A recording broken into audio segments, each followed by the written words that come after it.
Hey everybody, welcome to Assemble. I'm Matt. Great to have you here. So we have some great news coming out of King and Queen of the Ring. It was newly announced by Triple H over in Saudi Arabia that we got updated stipulations for King and Queen of the Ring matches. Now, this is going to be some late breaking predictions here. We're going to probably shift things around because things got very, very interesting right now. We did our predictions earlier, but we got to go through this and see who's going to actually win and who would make the most sense. But guys, give me your picks in the comments below. Who's going to win King and Queen of the Ring? Now, let's look at the bracket. The finals for the men's side, the King of the Ring, we still have to have Tama Tonga versus Randy Orton. Whoever wins that match is going to go on to face Gunther in the finals.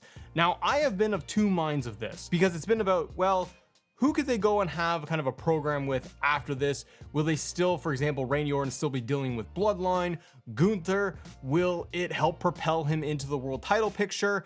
If Gunther doesn't win, if Randy Orton wins, then what do you do with Gunther? Doesn't that hurt him? And same goes for the women's side. The women's Queen of the Ring, we still have Bianca to take on Nia Jax Friday Night SmackDown, which is airing tonight as I'm recording this. The winner of that is going to take on Lyra Valkyria in the finals. So what was the big announcement? The big announcement came from Triple H, and he announced this just the other day, that the winners of the respective King of the Ring and Queen of the Ring tournament, they will go on to get a championship opportunity at Summerslam. Whoever wins their respective match, they will go and get that match at Summerslam for the respective brand that they are assigned to. If Gunther wins, he's gonna go get a world title shot at SummerSlam. If Randy wins, I assume Randy wins. I don't think Tama Tonga is going to win this thing. But if Randy wins, he's going to fight Cody at SummerSlam. If it's going to be Bianca or Nia, then they're going to face presumably Bayley at SummerSlam. And if you are going to have Lyra win, she's going to win. She's going to have a match against Becky, Rhea if she came back in time early and won the title, Liv Morgan if she wins the title this weekend. Tons of options. So this is what I love about this stipulation. This to me is what has been missing when it comes to King of the Ring for the last several years. Back in the day, King of the Ring really felt like an opportunity to propel a future superstar, a future wrestler, somebody that's like up and coming. It could be someone established, but it really felt like, okay, we're going to take somebody and get them to the next level. It was a good opportunity to kind of push them up a little bit, like they've kind of done some of the time with Money in the Bank. But in the last several years that they did Money in the Bank, where you had the likes of Baron Corbin, even Xavier Woods, who is fantastic, and I love Xavier Woods, and Queen Zelina Vega too, love them both. But it didn't do anything for them. It's not like it pushed their careers. They didn't go into world title contention or anything like that. This is awesome to me. This gives real motivation, real stakes to both King and Queen of the Ring. Now I'm way more invested in it, and it's really gonna shake things up when it comes to SummerSlam. Okay, so prediction time, because this is where it gets really interesting. On the men's side, let's assume Randy beats Tama Tonga on SmackDown. I figure it's gonna happen. Like, I can't see it being Tama Tonga versus Gunther in the finals. Gunther destroys Tama Tonga in my eyes. So I think we're going to get the really cool match of Gunther versus Randy. This is gonna be interesting though, because if you get Randy to win, you're saying we're gonna get Randy versus Cody at SummerSlam. That is a match in a feud that I have been dying to see. I wanna see it, and I wanna see a great story behind it. I'd personally like to see Randy be a nasty heel to go fight Cody and go down that path, because I think there's way more you could do with that versus the two of them being respectful baby faces.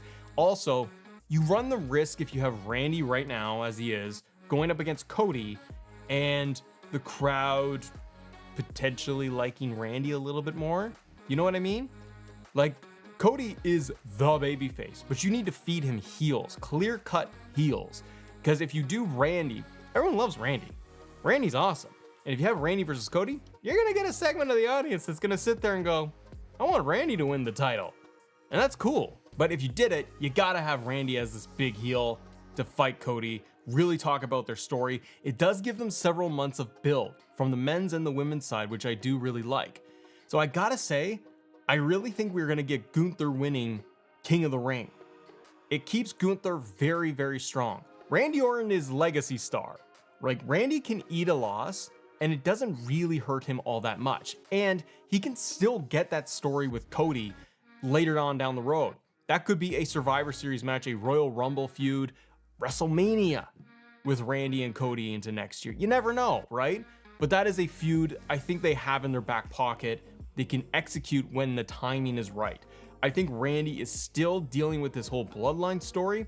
You got Randy, Kevin Owens is taken out, Bloodline is still going to be in there, and you gotta figure Bloodline is going to try to get involved with Randy and Gunther, probably, in my eyes, probably costing Randy the match. Kevin Owens, I can see totally coming out on Saturday, interfering, trying to even the odds, but I think with the distraction and Bloodline maybe getting involved, it leads to Gunther getting that win. Just a power bomb or nasty chops or a submission to Randy Orton, and Randy is done. If you do it that way, you kind of accomplish two things. You end up Randy going off again and going after Bloodline, and they could get maybe a third man brother, and they could have Kevin Owens, Randy Orton, and somebody else fighting Bloodline.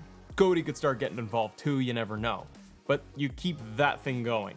Then you have Gunther. If Gunther wins on Saturday, I think it's exactly what he needs, because Gunther then gets the guaranteed title shot for the World Heavyweight Championship at SummerSlam. And that is the position I think you want him to be in. Because if Gunther, regardless of the title now being decided, like it's going to be on the line, if that wasn't happening, I still felt like Gunther needed to win, because he needs to get to the next step. And he needs a clear-cut motivation and reason to be able to go for the world title. If it wasn't for the title match, he would still need to win to be able to then say, I won King of the Ring. I am the King Ring General. I want my title shot. Now he can come out on Raw and say, I'm challenging for the world title at SummerSlam. So Gunther winning makes way more sense to me, but what about you? Then you end up with a really cool story all the way to SummerSlam. You can kind of save Gunther. He doesn't have to wrestle as much, and he starts getting more involved in that world title scene. He can have the face-to-face with the Damian Priest. He can have the face-to-face with Drew McIntyre, CM Punk. You create a lot of intrigue by putting Gunther now in the world title scene, and he puts him in that world title picture. You have a lot of cool moving pieces at the head of that card, at the top of that card, because as we look forward, we got Clash at the Castle, and we're gonna get Drew versus Damian Priest. Drew's gonna be the hometown hero, and the way things have gone for Damian Priest since getting the title at WrestleMania, and hasn't done too much, honestly. I don't think WWE has done him any favors and hasn't really booked him super strong. He's had the match against Jay, it was good, but he's not opening Raw, he's not closing Raw as the World Heavyweight Champion. You know what I mean? He's still dealing with Judgment Day stuff, and that's more of the story. So I think that Drew wins at Clash, and then you're gonna end up getting to SummerSlam. Now, are you gonna have Drew versus Gunther, SummerSlam, straight up one-on-one? That match will be a killer. We've seen these two go at it in the past, but you have both being clear heels. Is that the title match? Or is it a triple threat? Punk, Gunther, Drew. And you could do that. Gunther doesn't necessarily win at SummerSlam, whoever he goes up against, but it's really fascinating to see where they would end up and what it will look like going down the road, because Drew and Punk is one of their biggest stories they have. And I wonder, is it going to now involve the title? Is it not? Is Drew going to lose the title again at SummerSlam against Gunther because he's distracted once again by Punk, which creates an even bigger story for Drew McIntyre, winning the title twice, and it's caused by Punk. So I'm curious to see what happens on that side, but you guys let me know your predictions for the men's King of the Ring.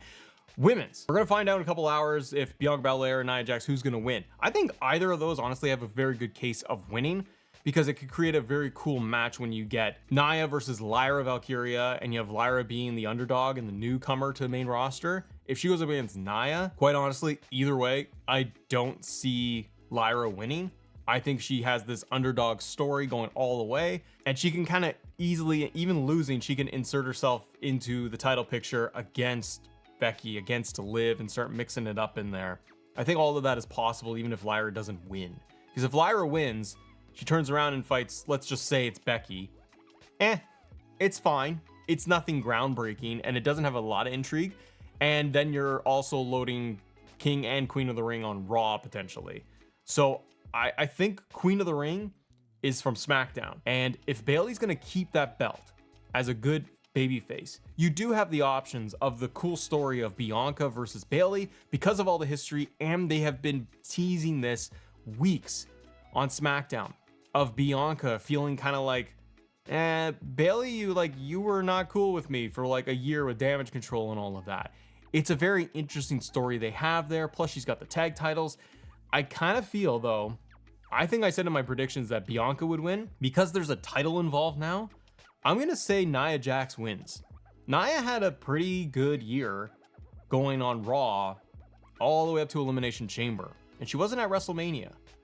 And now that she's on SmackDown, she needs to be that big dominant force. And I think you need a strong heel for Bayley to go up against. Tiffany Stratton, Naomi, that whole thing, that's a lot of fun. And Naomi is right there as one of the top baby faces on SmackDown. Tiffany Stratton, they're still building and doing a really good job of building her up as like top heel. But she's not gonna win the title just yet.